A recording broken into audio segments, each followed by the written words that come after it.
RG करर medical college मामले में एक बड़ा खुलासा हुआ है। असली अपराधियों के रूप में 4 लोगों की पहचान की गई है, जबकि संजय राय केवल एक मोहरा था। अब इन चारों को सजा मिलने की संभावना है और लोग मांग कर रहे हैं कि उन्हें फांसी दी जाए। हाल ही में सीबीआई ने डॉक्टर महिला से जुड़े मामले में अहम जानकारी उजागर की है, जिससे जांच की गति बढ़ गई है।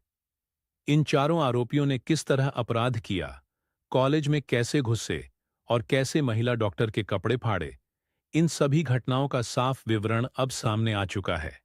हाल ही में सीबीआई ने डॉक्टर महिला वाले केस में बड़ा खुलासा किया है, जिससे जांच और तेज हो गई है। इन चारों आरोपियों ने कैसे अपराध किया, कैसे अंदर गए, कैसे कपड़े फाड़े, इन सब का साफ साफ विवरण अब सामने आ चुका है। यह खबर अभी अभी आई है और पूरी जानकारी मिलने के बाद ही सब कुछ समझा जा सकता है। आप पूरी खबर देखें और समझें कि आखिरकार क्या हुआ था। दोस्तों, ऐसे दरिंदों को तो खुलेआम फांसी देनी चाहिए। मैंने आपके कई सारे कमेंट पढ़े हैं, जिनमें आप लोग कह रहे थे कि अगर कानून और सीबीआई से न्याय नहीं मिल पा रहा है, तो यह काम जनता को सौंप देना चाहिए। आप सबसे पहले कमेंट में बताएं कि ऐसे अपराधियों के लिए कौन सी सजा होनी चाहिए। दिल से सोचकर अपनी राय लिखें। मेरी भी यही इच्छा है कि इन्हें सबसे कड़ी सजा मिले, चाहे वह फांसी से भी ज्यादा कठोर क्यों ना हो। और दोस्तों, इस वीडियो को लाइक करें और कमेंट सेक्शन में अपनी राय जरूर दें। हमारा चैनल छोटा है, लेकिन आपकी मदद से यह बढ़ सकता है, तो कृपया चैनल को सब्सक्राइब करें और वीडियो को लाइक करें। दोस्तों, सीबीआई ने एक बार आरोपी से पूछ लिया कि उसकी पीठ और जांघ पर खरोंचें क्या उसकी गर्लफ्रेंड ने दी हैं। इसके अलावा सीबीआई ने कई और चौंकाने वाले सवाल पूछे हैं, जिनमें कोलकाता के रेड लाइट एरिया से जुड़े सवाल भी शामिल हैं।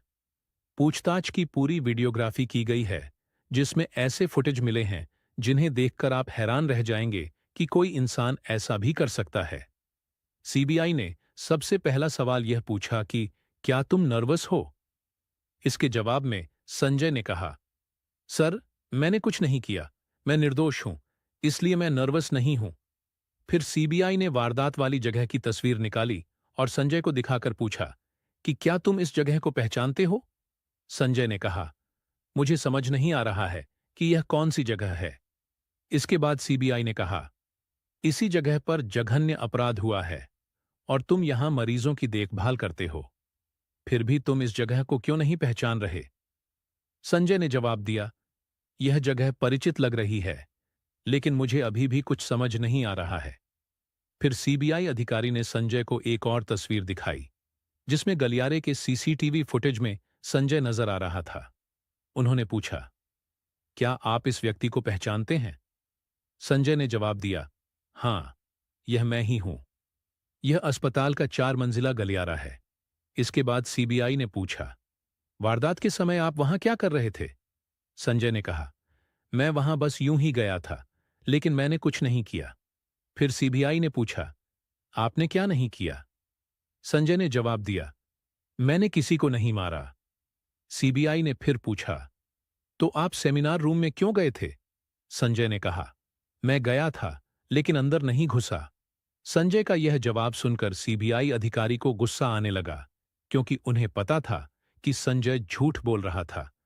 उन्होंने गुस्से में पूछा, अगर आप कमरे में नहीं गए तो वहां आपके ब्लूटूथ का हिस्सा कैसे मिला? संजय ने जवाब दिया, मुझे नहीं पता सर। फिर सीबीआई ने पूछा, क्या आप जानते हैं कि वह महिला डॉक्टर उस सेमिनार कक्ष में सो रही थी? संजय ने कहा, मुझे नहीं पता था, मैंने सेमिनार कक्ष में जाकर देखा, लेकिन पहले से नहीं जानता था। सीबीआई ने फिर पूछा, आपने तो कहा था कि आप कमरे में नहीं घुसे और वहां कोई नहीं था। संजय ने कहा, नहीं, कमरे में रोशनी बहुत कम थी। पहले लगा कि यह खाली है, लेकिन फिर देखा कि कोई लकड़ी के तख्त पर लेटा हुआ है। फिर सीबीआई ने पूछा, चौथी मंजिल पर जाने से पहले आप 5वीं मंजिल पर क्या कर रहे थे? संजय ने जवाब दिया, मैं बस वहां गया था, कुछ खास नहीं किया। सीबीआई ने संजय से पूछा, हर सुबह आप अस्पताल की अलग अलग मंजिलों पर क्यों घूमते हैं? संजय ने इस सवाल का कोई जवाब नहीं दिया। जानकारी के लिए बता दूं कि संजय कई दिनों से उस ट्रेनी महिला के पीछे था और इसके सबूत भी सामने आए हैं। संजय ने पहले भी कई बार उस महिला को सेमिनार हॉल में सोते हुए देखा था और फिर उस रात उसने ऐसा काम किया जिसकी कल्पना भी किसी ने नहीं की थी। सीबीआई ने पूछा, आप कहते हैं कि आपने कुछ नहीं किया, तो फिर यह अपराध किसने किया? संजय ने जवाब दिया, मुझे नहीं पता। सीबीआई ने पूछा, क्या आपने उस कमरे में किसी को देखा? संजय ने कहा, नहीं, मैंने किसी को नहीं देखा। फिर सीबीआई ने पूछा, आपने कहा कि आप उस कमरे में नहीं गए, तो फिर क्या किया? संजय ने जवाब दिया, मैं कमरे में नहीं गया, बस दरवाजा धक्का दिया और अंदर झांका। सीबीआई ने पूछा, झांक कर क्या देखा? संजय ने कहा, खाली कमरा था, मैंने किसी को नहीं देखा। सीबीआई ने पूछा, फिर आपने क्या किया? संजय ने जवाब दिया, मैं नीचे आ गया और फिर घर चला गया। संजय के इन झूठे जवाबों को सुनकर सीबीआई अधिकारी और भी गुस्से में आ गए, क्योंकि असल में संजय ने कमरे में 35 मिनट तक घुसकर सोई हुई महिला पर जंगली जानवर की तरह हमला किया था। संजय कई दिनों से उस महिला को घूर रहा था और पूरे 35 मिनट तक उसके साथ जघन्य अपराध किए।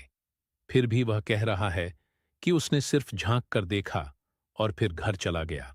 इस झूठे बयान को सुनकर सीबीआई ने सीसीटीवी फुटेज का समय दिखाते हुए पूछा, खाली झांकने में 35 मिनट से ज्यादा का समय क्यों लगा?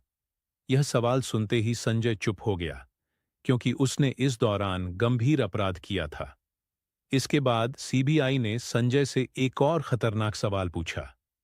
उन्होंने एक तस्वीर दिखाते हुए पूछा, आपकी बाईं जांघ, पीठ और बाएं हाथ पर ये खरोंचें कैसे आई हैं?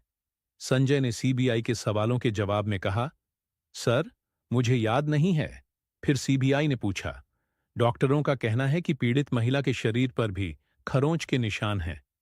संजय ने जवाब दिया, मुझे इसका ध्यान नहीं है। असल में जब संजय ने उस ट्रेनी डॉक्टर महिला के साथ सेमिनार हॉल में जबरदस्ती की, तो महिला ने अपनी रक्षा के लिए अपने नाखूनों से संजय को खरोचा। इसके बाद संजय ने भी महिला को बुरी तरह मारा, जिससे उसके शरीर के कई हिस्सों से खून बहने लगा। सीबीआई ने संजय से पूछा, क्या आपके शरीर पर खरोंचें आपकी गर्लफ्रेंड के कारण हैं? संजय ने कहा, हाँ, शायद ऐसा हो सकता है। फिर सीबीआई ने पूछा, यह खरोंचें आपकी गर्लफ्रेंड ने कब की? संजय ने कहा, उसी रात। सीबीआई के सामने संजय खुलेआम झूठ बोल रहा था। फिर सीबीआई ने पूछा, आपकी प्रेमिका कहाँ रहती है? संजय ने जवाब दिया, चेतला में। जानकारी के लिए बता दूं कि कोलकाता में सोनागाछी के अलावा चेतला में भी एक रेड लाइट एरिया है, जहां लोग सेक्स वर्कर से मिलने जाते हैं। कुछ रिपोर्टों के मुताबिक संजय ने चेतला में रेड लाइट एरिया में जाने की बात मानी थी, लेकिन बाद में कहा कि वह वहां नहीं गया। माना जाता है कि अगर संजय उस दिन वहां जाकर अपनी इच्छाएं पूरी कर लेता, तो उसकी सेक्सुअल एनर्जी शांत हो जाती और शायद महिला डॉक्टर की जान बच जाती। लेकिन दुर्भाग्यवश ऐसा नहीं हुआ। सीबीआई ने संजय से पूछा, अगर आपकी गर्लफ्रेंड चेतला में रहती है, तो आप उस रात उनसे मिलने क्यों नहीं गए? संजय ने जवाब दिया, नहीं, मैं गया था। मेरे साथ मेरा दोस्त भी था। सीबीआई ने अगला सवाल किया, आपके दोस्त ने बताया कि आप चेतला में अंदर नहीं गए, बल्कि बाहर ही खड़े थे। आपका दोस्त सौरव कह रहा है कि आप बाहर थे और वह अंदर गया था। संजय ने कहा, मैं भी अंदर गया था। मेरा दोस्त सौरव गलत कह रहा है। जहां संजय से पूछताछ हो रही थी, वहीं पास में मौजूद एक सिविक वॉलंटियर ने दावा किया कि संजय का मूड चेतला से बाहर निकलने के बाद बहुत खराब था। संजय ने सेक्स वर्कर से मिलने के लिए नहीं गया था, वह बाहर ही खड़ा था। सिविक वॉलंटियर ने बताया कि संजय ने बाहर आने के बाद कहा कि वह अस्पताल जाएगा, यानी उसकी इच्छाएं पूरी नहीं हुईं और वह अस्पताल जाकर पूरा करना चाहता था। संजय ने अस्पताल में घुसते समय बहुत गुस्से में था, जैसे एक खूंखार जानवर। सीबीआई ने संजय से पूछा, आपकी गर्लफ्रेंड भी कहती है कि आप चेतला में नहीं गए। इसके अलावा आप उस समय किसी दूसरी गर्लफ्रेंड के साथ अस्पताल में कितनी देर रुके थे? संजय ने जवाब दिया, मैं दोपहर को बाहर आ गया था। सीबीआई ने फिर पूछा, क्या आप उसके बाद दोबारा गए थे? संजय थोड़ी देर चुप रहा और फिर कहा, हाँ, मैं गया था। सीबीआई ने अगला सवाल किया, आप शाम को कब गए थे? संजय ने जवाब दिया, मैं शाम को गया था। मरीजों की देखभाल करना मेरा काम है, इसलिए मुझे कई बार अस्पताल जाना पड़ता है। मुझे सही समय याद नहीं आ रहा। सीबीआई ने संजय से कई और महत्वपूर्ण सवाल किए हैं, जिनके जवाब धीरे धीरे सामने आ रहे हैं। हम इस पर अगले वीडियो में विस्तार से बात करेंगे। फिलहाल सीबीआई संजय रॉय से पॉलीग्राफ टेस्ट के जरिए और सवाल पूछ रही है। इस टेस्ट में 3 तरह के सवाल होते हैं: महत्वपूर्ण, गैर महत्वपूर्ण और नियंत्रण सवाल। सीबीआई जानना चाहती है कि संजय ने चेतला के कोठे से सीधे अस्पताल क्यों गया। अधिकारी यह भी जानना चाहते हैं कि संजय आरजी करर अस्पताल क्यों लौटा। क्या इसके पीछे कोई साजिश थी? क्या उसने पहले से कोई योजना बनाई थी और अपनी योजना को पूरा करने के लिए अस्पताल लौटा था? क्या आपका नाम संदीप है? अपना मोबाइल नंबर बताएं और कितने फोन आपके पास हैं। क्या आपका जन्म कोलकाता में हुआ है? क्या वारदात वाले दिन आप अस्पताल में थे? क्या आज शनिवार है? क्या आपको किसी ने ऐसा किया? क्या आपने कभी झूठ बोला है? क्या आसमान का रंग नीला है? क्या आपको पता है कि हत्या किसने की? क्या पीड़िता का गैंग रेप हुआ था? क्या आपने पुलिस को इस वारदात की जानकारी दी थी? क्या आपने वारदात वाले दिन पीड़िता को देखा था या उससे मुलाकात की थी? क्या आपके और पीड़िता के बीच किसी तरह का विवाद था? क्या आपने पीड़िता के परिजनों को बताया कि यह हत्या आत्महत्या है? क्या वारदात की सूचना पुलिस को देर से दी गई? अगर हां, तो क्यों? आप खुद एक डॉक्टर हैं। क्या आपको नहीं लगता कि क्राइम सीन को सुरक्षित रखना जरूरी था? क्या आपने क्राइम सीन का रिनोवेशन करवाया? क्यों करवाया?